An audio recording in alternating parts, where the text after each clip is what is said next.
Hello बच्चों, आज हम लोग इक्वेशन सॉल्व करने सीखेंगे।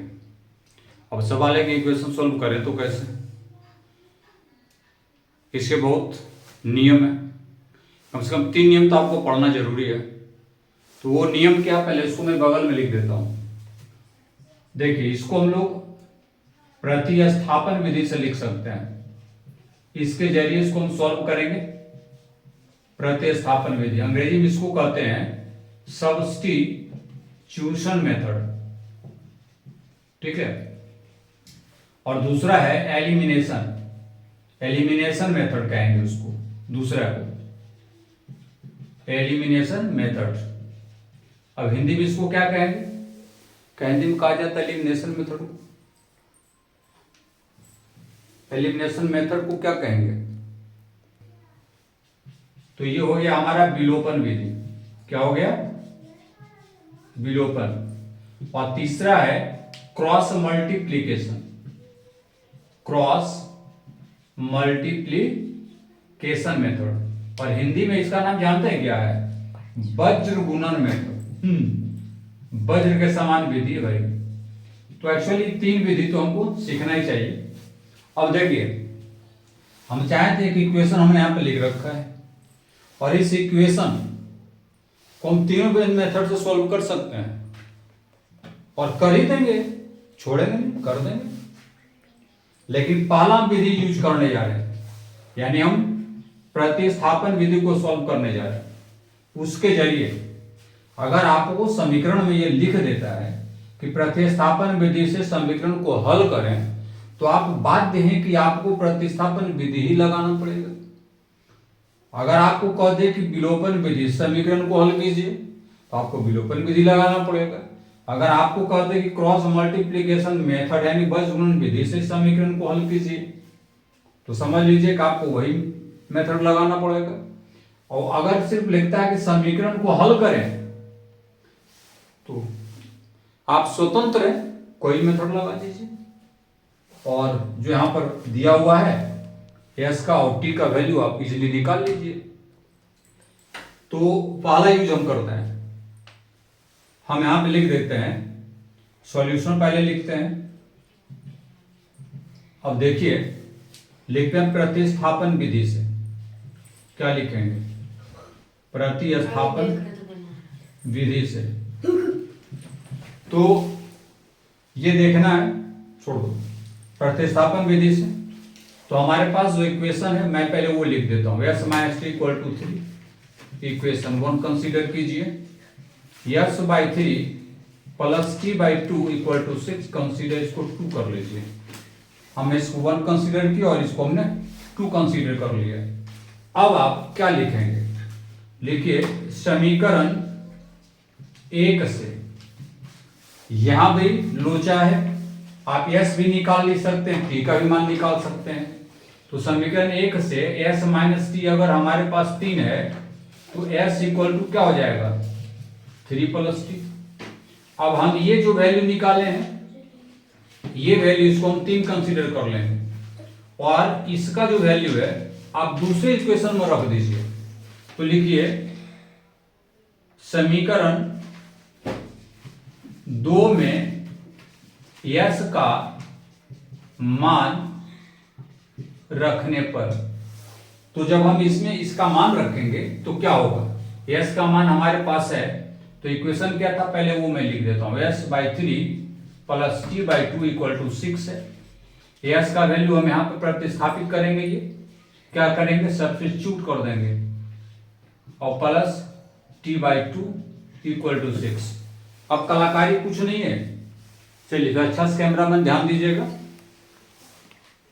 ये है एलसीएम ले लीजिए, तो 6 आ गया, ये 2 आया, 3 2 जा 6 होता है, और प्लस टी कर दीजिए, ये 2 सॉरी 2 3 6 यानी 3 टी, इधर 6। अब आप कर लिए 3 दूनी 6 plus 2 t plus 3 t by 6 equal to 6। बढ़ते जाएंगे, 6 प्लस 5 टी, और तिरछा गुना करेंगे तो 6 छक्के 36। अब हमें 5 टी 36 प्लस 6 है, इधर जाएगा माइनस में, यानी 5t इक्वल टू 30 और इसलिए t इक्वल टू 30/5 काट दीजिए तो 6 आ गया। एक आंसर हमारे पास मिल गया। अब जब बगल में लिखते हैं, चलिएगा फोकस कीजिएगा, t का वैल्यू हमने ये निकाला। अब समीकरण 3 जो कंसीडर किए हैं उसमें t का मान रख देंगे। लिखिए समीकरण 3 में t का मान रखने पर, तो अब ऐसा करेंगे, t का मान रखेंगे। t क्या है भाई, यहाँ देखिए, इसको देखिए, तो s बराबर होगा 3 + t, यानी कि s इक्वल टू 3 + t का मान 6 है, इसलिए s हो जाएगा 369 और ये हमारा एक आंसर हो गया। तो हम क्या किए, इसमें ध्यान देने की चीज है कि हमने प्रतिस्थापन विधि से इसको सॉल्व किया, इस इक्वेशन को। तो पहला तो हमने कॉलम पूरा कर लिया और हम चाहेंगे तो इससे भी s और t निकाल लेते, लेकिन थोड़ा कॉम्प्लिकेटेड होता है। आसान लगा, हम t भी निकाल के मान रख सकते हैं। तो प्रतिस्थापित करने का मतलब वही हुआ कि आपको जो इक्वेशन दे रखेगा उसमें से किसी एक का x हो या y हो, जिस रूप में p हो, q हो, जो भी हो, तो एक का मान निकालिए, दूसरे में रखिए, उससे जो निकले तीसरे में रखिए और इस आधार पे आपको प्रतिस्थापन विधि को सेट कर लेना चाहिए। और आगे दूसरा लेते हैं विलोपन विधि, इसी को सॉल्व करते हैं। चलिए देखते रहिएगा। चलिए इसी कड़ी को और आगे बढ़ाते हैं। तो पहला विधि आपने सीख लिया, प्रतिस्थापन विधि क्या होता है, और अब हम चलेंगे विलोपन विधि से, यानी elimination method. We are going to try elimination method to solve this equation. कहने का मतलब है हम विलोपन विधि का इस्तेमाल करने जा रहे हैं। तो यहां पे हम लिख देते हैं, ये क्या हो गया, इंक डाल दीजिए। चलिए हम विलोपन विधि का इस्तेमाल करते हैं। विलोपन, सारा कहीं खत्म हो गया, ओहो भींगा हुआ है। चलिए तो विलोपन विधि लिखते हैं पहले। चल क्यों नहीं रहा भाई, क्या हो गया? चलिए अब स्टार्ट करते हैं विलोपन विधि से। हमने लिख दिया, तो पहले इक्वेशन लिखते हैं।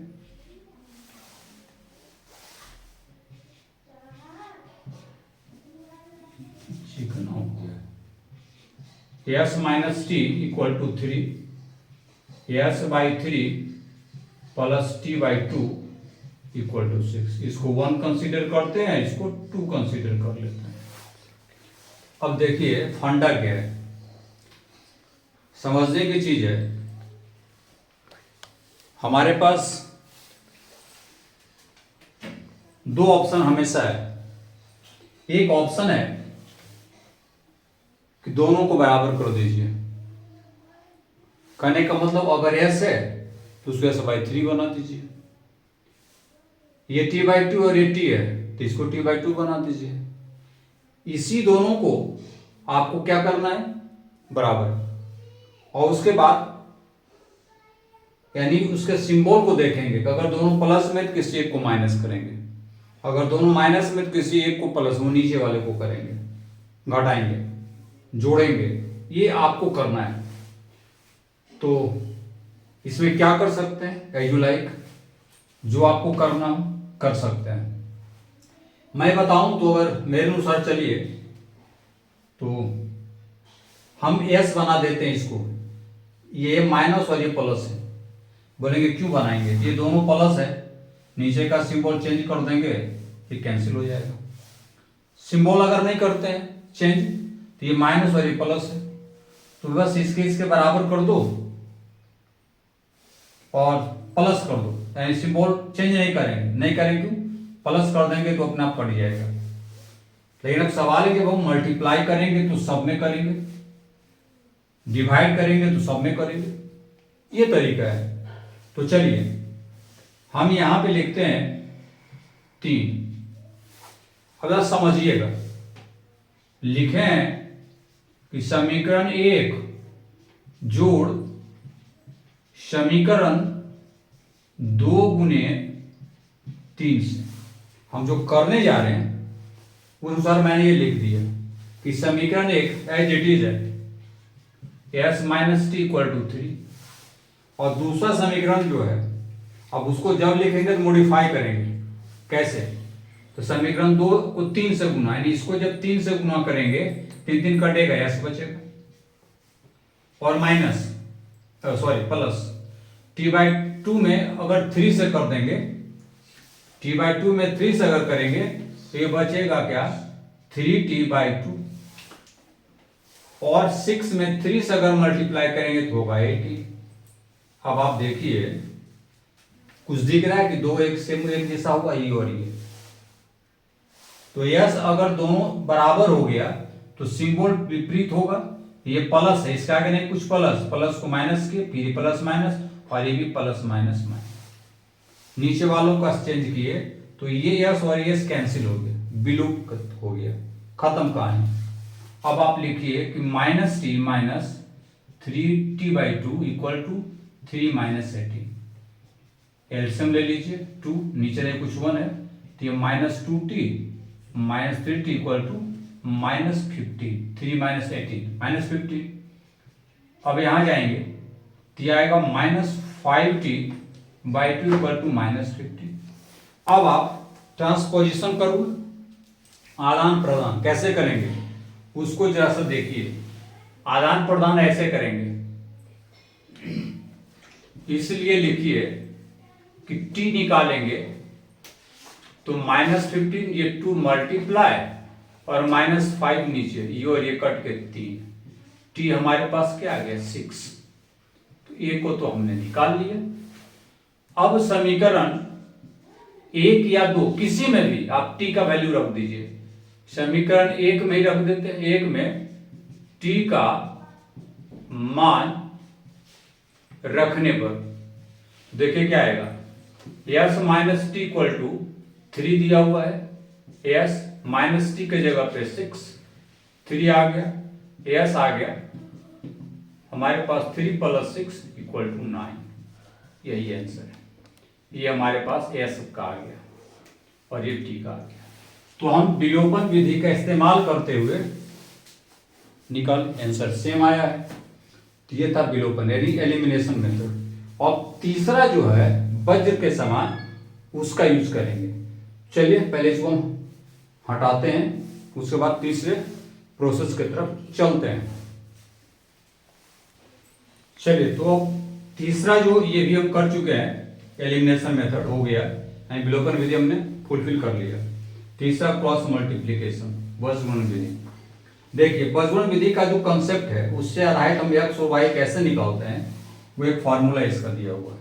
बट ये निकलता है कैसे, इसका एक अलग वीडियो हम बनाएंगे और उसमें आप देखिएगा कि ये आया कहां से।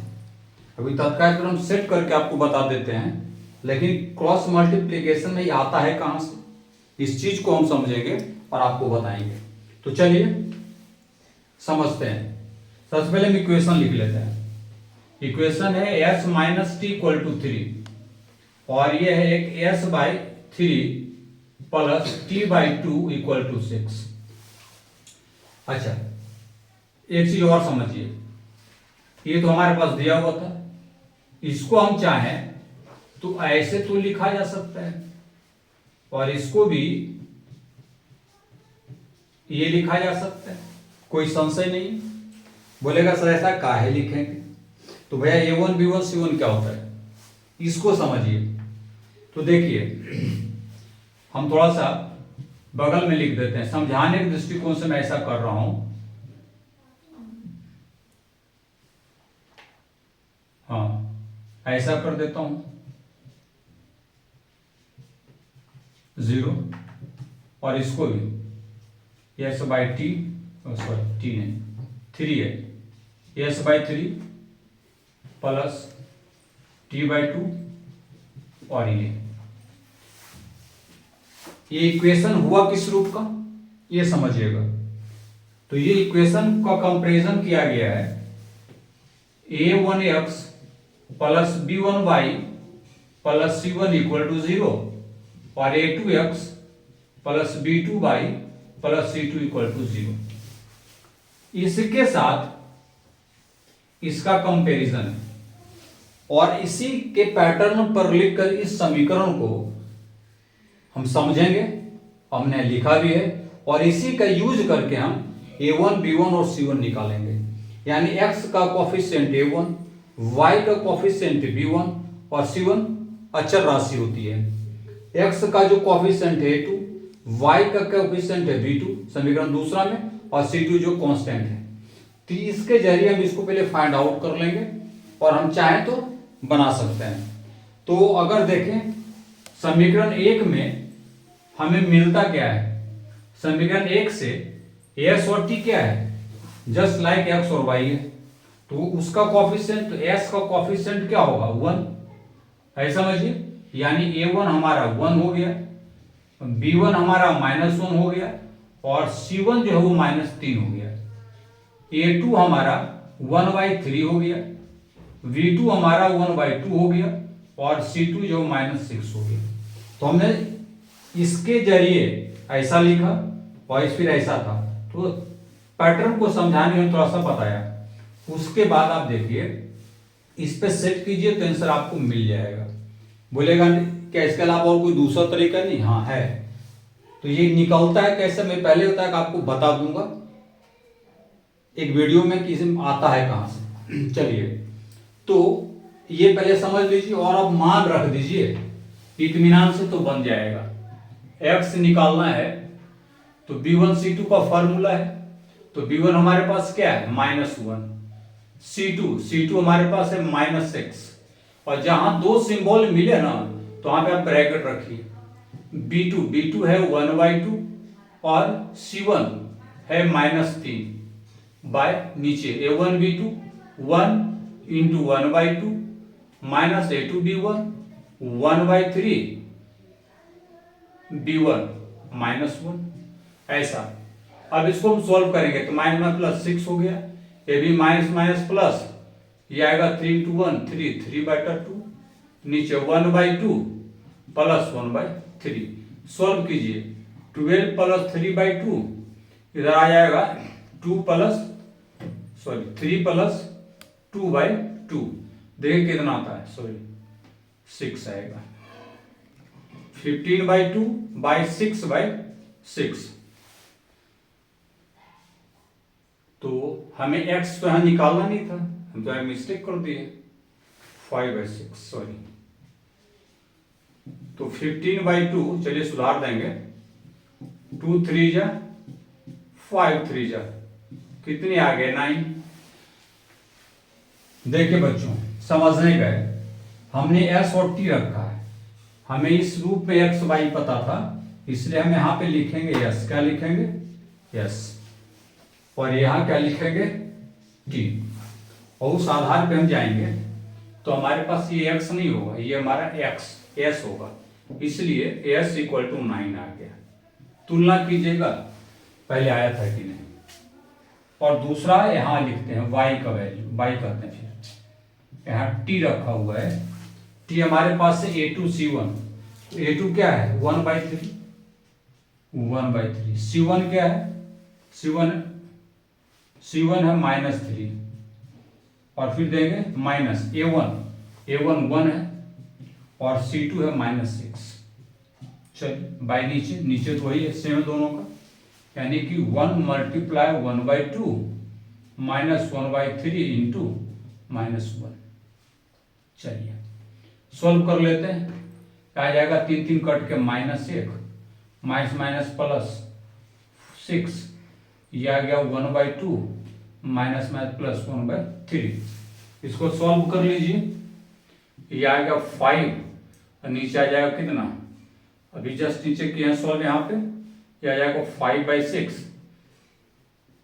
और यहाँ पे 5/1 इंटू 6/5 आगे कट जाएगा यानी 6।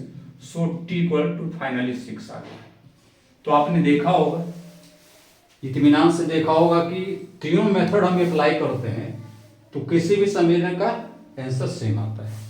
अब आप पर ये डिपेंड है कि आप इसको किस विधि से बनाएंगे। मैं पहले भी बताया, एक बार फिर मैं बता देता हूं कि अगर आपको समीकरण सॉल्व करने दे, खाली इस तरह लिख दे, तो कोई मेथड से आप बनाएंगे तो करेक्ट होगा, और अगर कोई पार्टिकुलर मेथड से कहता है बनाने तो आपको उसी मेथड से बनाना पड़ेगा। तो ये बड़ा अच्छा सवाल है और हमें उम्मीद है कि आपको समझ में आया होगा।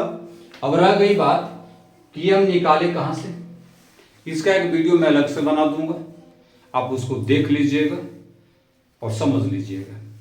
चलिए फिर मिलते हैं एक अगले वीडियो में जो और शानदार होगा। चलिए मिलते हैं।